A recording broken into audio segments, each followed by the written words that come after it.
My friends, have you ever noticed how a single careless word can reveal more about a man than all his riches, all his trophies, or all the clothes on his back? Words are windows to the soul. They tell the story of our discipline or the lack of it. The Stoics believed that speech was never neutral. It either built strength or revealed weakness. Today I want to walk with you, slowly and carefully, through 9 phrases that foolish men love to repeat. And if we listen closely, we will see how these words become chains, binding the spirit in ignorance and fear. But wisdom, my friends, is found when we guard our tongue and let our speech reflect a mind at peace. First thing, it's always someone else's fault. The first cry of the foolish heart is blame. When life grows hard, when storms arrive, the unwise man looks outward, never inward. He points at his neighbor, his boss, the government, even God himself, anyone but his own choices. But the Stoics called us to a deeper strength. They taught that while the world is vast and beyond our control, the mind is ours to command. To carry responsibility is heavy, yes, but it is the very weight that forges character. The man who blames remains a child, powerless and bitter. The man who takes ownership becomes unshakable, for he learns with each mistake and rises with each fall. Remember this: blame keeps you chained, but responsibility sets you free. Second thing, I already know that. The second sign of folly is arrogance dressed up as knowledge. A foolish man closes his ears with pride and says, "I've heard this before." He thinks himself wise, but in truth, he has stopped growing. For how can a cup already full receive fresh water? The wise man, however, approaches every lesson as if it were new. Even in repetition, he discovers deeper meaning. Even in simple truths, he finds hidden treasure. Humility, not pride, is the doorway to wisdom. When you hear a teaching, do not rush to say, "I know this already." Instead, ask, "What more can I learn here? What have I overlooked?" For the day we stop listening is the day we stop becoming. Third thing, that can't be done. The third cry of a foolish man is surrender before the battle begins. He looks at the mountain and declares, "It's too high." He faces the challenge and says, "It cannot be done." But what he really reveals is not the impossibility of the task, but the weakness of his courage. The Stoics reminded us that difficulty is not our enemy. It is our teacher. Hardship shapes endurance, and effort itself is meaning. The wise do not shrink from the wall, they push against it, knowing that strength is born in the struggle. Many so-called impossibilities are simply limits of imagination. The fool dies many small deaths by refusing to try, but the man who dares, even if he fails, discovers new worlds within himself. Fourth thing, I don't care. The fourth phrase sounds simple, but it hides a dangerous weakness. I don't care.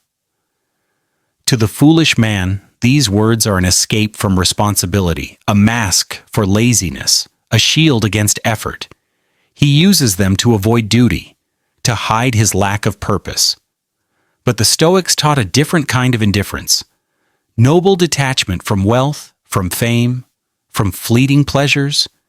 They cared deeply about character, about duty, about the things within their control.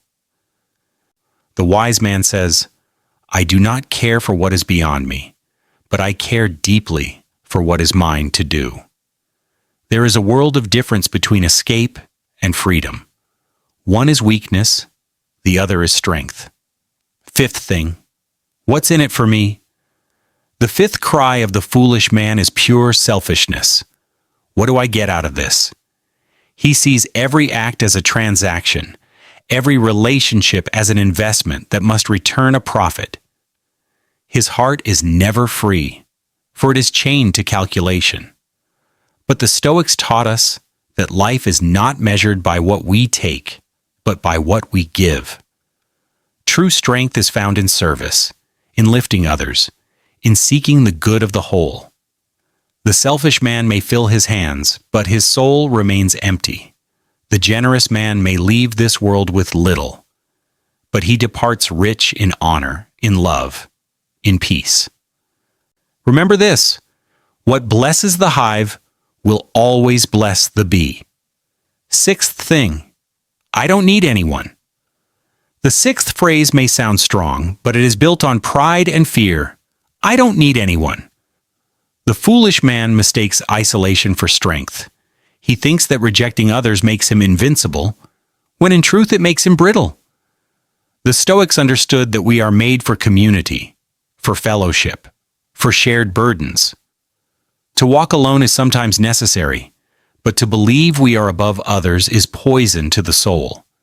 The wise man values his independence, yes, but he also treasures friendship, loyalty, and brotherhood. True strength is not to stand apart in arrogance, but to walk together in humility. A man who says, I don't need anyone, builds walls. A man who says, I choose the right companions, builds a fortress. Seventh thing, if I had their life, I would be happy. This is the voice of envy, and envy is the thief of peace. The foolish man compares, but the wise man reflects. Stoicism teaches us that happiness is not borrowed from another's house, nor purchased with another's wealth. Happiness is crafted in the workshop of the soul. Marcus Aurelius wrote, "Very little is needed to make a happy life. It is all within yourself." The fool searches outside, chasing shadows, but the wise man looks inward, building gratitude, discipline, and contentment. The moment you believe joy belongs to someone else, you chain your own spirit. But when you choose to see your life as enough, you walk free, stronger than envy, richer than kings. Eighth thing, this is too hard, I give up. These are words that weaken the soul.